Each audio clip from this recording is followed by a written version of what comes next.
बिहार में जब सत्ता का परिवर्तन हुआ 2024 के जनवरी महीने के आखिरी सप्ताह में, तो शायद ही कोई ये सोच पाया था कि जो नीतीश कुमार 2022 के अगस्त महीने में भारतीय जनता पार्टी से नाता रिश्ता तोड़कर महागठबंधन के साथ आ गए थे, वो नीतीश कुमार मात्र 17 महीने महागठबंधन की सरकार के साथ रहकर फिर से एनडीए में चले जाएंगे। नीतीश कुमार को लेकर बिहार के सियासत में यह भी कहा जाता है कि वो चाणक्य हैं और वो सब कुछ तय करते हैं, और यही तो वजह है कि मात्र 43 सीटें विधानसभा के चुनाव में जीतने वाले नीतीश कुमार बिहार के मुख्यमंत्री हैं। और बिहार में जब वो चाहे एनडीए में रहे हों या फिर महागठबंधन में, भाजपा इधर बड़ी दल और उधर आरजेडी, फिर भी दूसरे नंबर पर जगह मिली।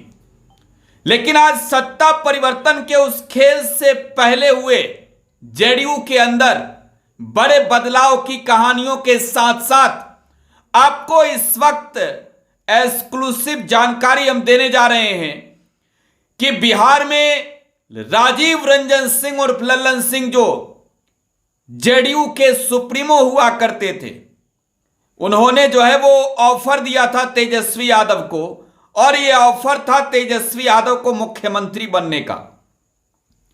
राजीव रंजन सिंह और ललन सिंह ने तेजस्वी यादव को यह कहा था कि आप मुख्यमंत्री बनिए और हम इस सूबा के उप मुख्यमंत्री बनेंगे, और इस ऑफर को तेजस्वी यादव ने ठुकरा दिया था। यह भी माना जा रहा है कि 29 दिसंबर 2023 को देश की राजधानी दिल्ली में नीतीश कुमार ने जनता दल यूनाइटेड के राष्ट्रीय कार्यकारिणी की बैठक में यह फैसला लिया कि राजीव रंजन सिंह और ललन सिंह जेडीयू के राष्ट्रीय अध्यक्ष नहीं रहेंगे।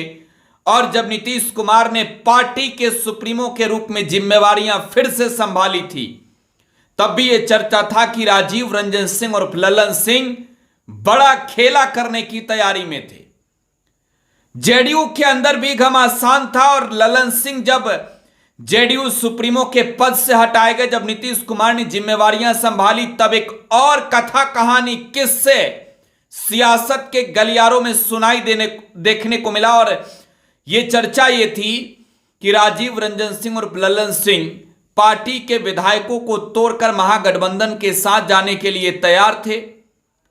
बिहार में यह खेला सब कुछ हुआ और खेला क्लोज भी हुआ। बिहार में सत्ता का परिवर्तन इसके बाद हो गया, और यह भी कहा गया कि नीतीश कुमार को इस बात की भनक लग गई कि तेजस्वी यादव एंड उनकी टीम जेडीयू को तोड़ने की रणनीति में थी। बिहार में 12 फरवरी को जब बहुमत परीक्षण था सरकार का, तो उस वक्त यह दिखा भी नीतीश के कई विधायक नॉट रीचेबल मिल रहे थे, और नीतीश कुमार ने शासन प्रशासन लगाकर सबको विधानसभा तक पहुंचाया बहुमत हासिल करने के लिए। खैर, अब ये बातें क्यों शुरू हुई है इतने दिनों के बाद? दरअसल केंद्रीय मंत्री अब राजीव रंजन सिंह ललन सिंह बन गए हैं।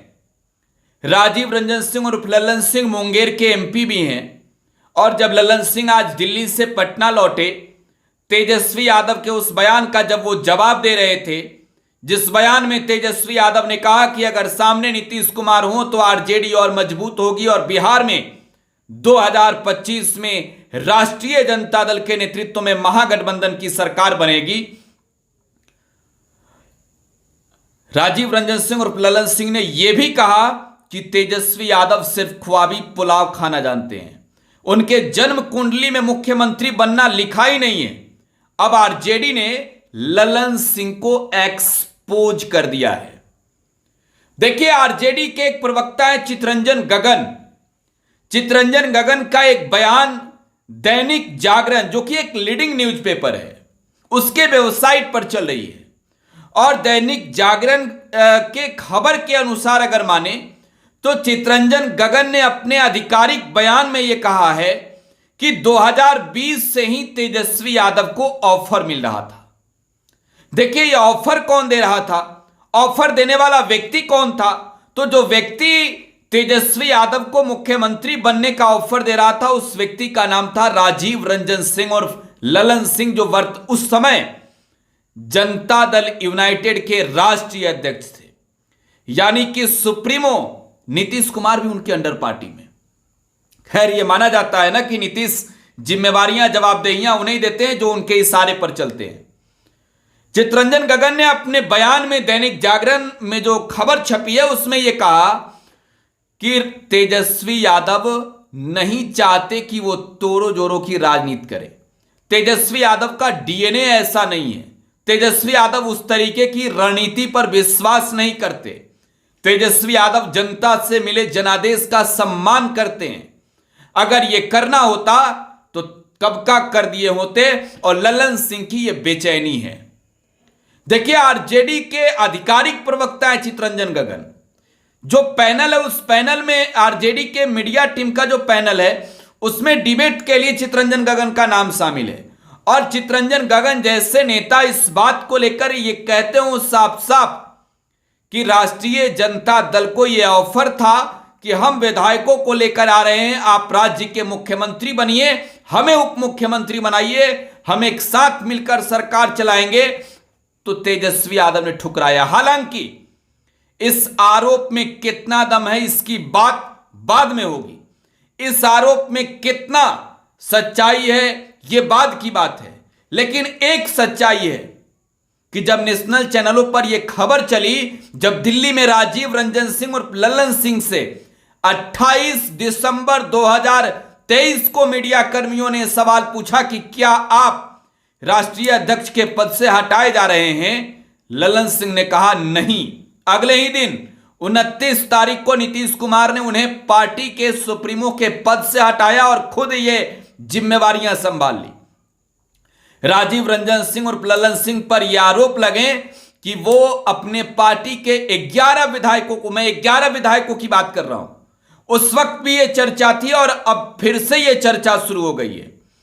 ललन सिंह ने तब यह कहा था कि ये सारे आरोप बेबुनियाद है। और मुझे जहां तक याद है कि कई न्यूज चैनलों पर जो सूत्र के हवाले से खबर चलाते थे उन्हें लीगल नोटिस भी थमाया था ललन सिंह ने। लेकिन आज जब राष्ट्रीय जनता दल के प्रवक्ता इस बात को यह कह रहे हों कि ललन सिंह को इस बात की बेचैनी है, इस बात का दुख है, इस बात से वो सदमे में है, टेंशन में है, और ये खीज है ललन सिंह के अंदर की तेजस्वी यादव ने उनका ऑफर नहीं स्वीकारा। देखिए, 2020 में चुनाव हुआ, आरजेडी बहुमत के करीब तो पहुंच गई लेकिन बहुमत जुटा नहीं पाई। 2022 में नीतीश कुमार ने 8 अगस्त की तारीख है जब उन्होंने फैसला लिया कि वो महागठबंधन के साथ नहीं रहेंगे। नीतीश कुमार ने माफी चाहता हूं, एनडीए के साथ नहीं रहेंगे और एनडीए को छोड़कर नीतीश कुमार महागठबंधन के साथ आ गए।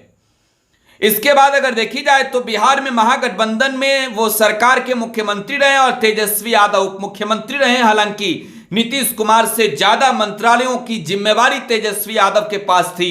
5-5, 6-6 विभाग तेजस्वी यादव संभाल रहे थे और इतनी बड़ी जिम्मेवारियों को इस वजह से उन्हें मिला था, संभालने के लिए मौका मिला था कि तेजस्वी यादव की पार्टी राष्ट्रीय जनता दल विधानसभा में विधायकों की हैसियत से सबसे बड़ी पार्टी थी और एनडीए अलायंस में सबसे माफी चाहता हूं इंडिया अलायंस में सबसे बड़ी पार्टी थी। तो आरजेडी को जिम्मेवारियां, तेजस्वी यादव को जिम्मेवारियां तब मिली थी। खैर, सरकार 17 महीने चली, यह महत्वपूर्ण नहीं है, लेकिन इस सरकार के गिरने की जो चर्चा है वो कब शुरू होती है, इस पर गौर करने वाली बात है। 25 दिसंबर की तारीख मुझे याद है, 25 दिसंबर की तारीख थी जब बिहार में चर्चा शुरू हो गई कि ये महागठबंधन की सरकार ज्यादा दिनों तक चलने वाली नहीं है, महागठबंधन की सरकार गिर सकती है। यह भी चर्चा चली कि ललन सिंह जेडीयू के विधायकों को तोड़कर महागठबंधन के साथ जा सकते हैं। यह भी चर्चा चली कि तेजस्वी यादव को मुख्यमंत्री बनाने की जिम्मेवारियां बहुत जल्द जेडीयू सौंप सकती है। और जेडीयू में कौन?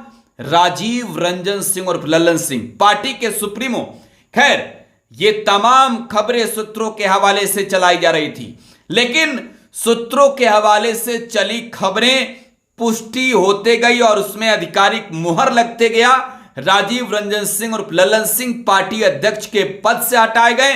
नीतीश कुमार ने जिम्मेवारियां संभाली और जिम्मेवारियां जब नीतीश कुमार ने संभाली तो भी यह माना गया कि अब नीतीश कुमार बिहार में खेला करेंगे, नीतीश कुमार महागठबंधन के साथ नहीं रहेंगे और तेजस्वी यादव के साथ उनकी जो दोस्ती, जो रिश्ते थे, मुझे वो तारीख याद है 24 जनवरी की तारीख जब नाराजगी नजर आई और 28 जनवरी की वो तारीख जब बिहार में सत्ता का परिवर्तन हो गया। दिन में इस्तीफा, शाम में शपथ ग्रहण। और नीतीश कुमार शायद इसके लिए काफी चर्चित हैं पूरे देश में कि वो पलटी मारते हैं तो उसका एक अलग स्टाइल है।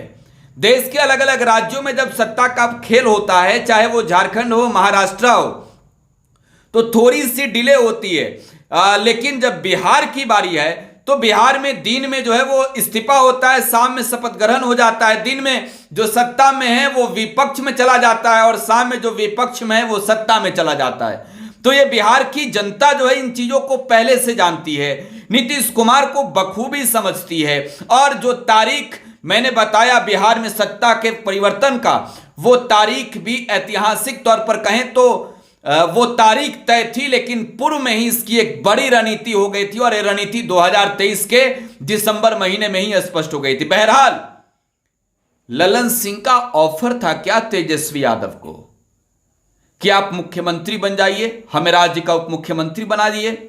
आरजेडी के इस दावे पर आपकी प्रतिक्रिया क्या है? कमेंट बॉक्स में अपनी प्रतिक्रिया छोड़ जाइएगा। बहुत बहुत धन्यवाद।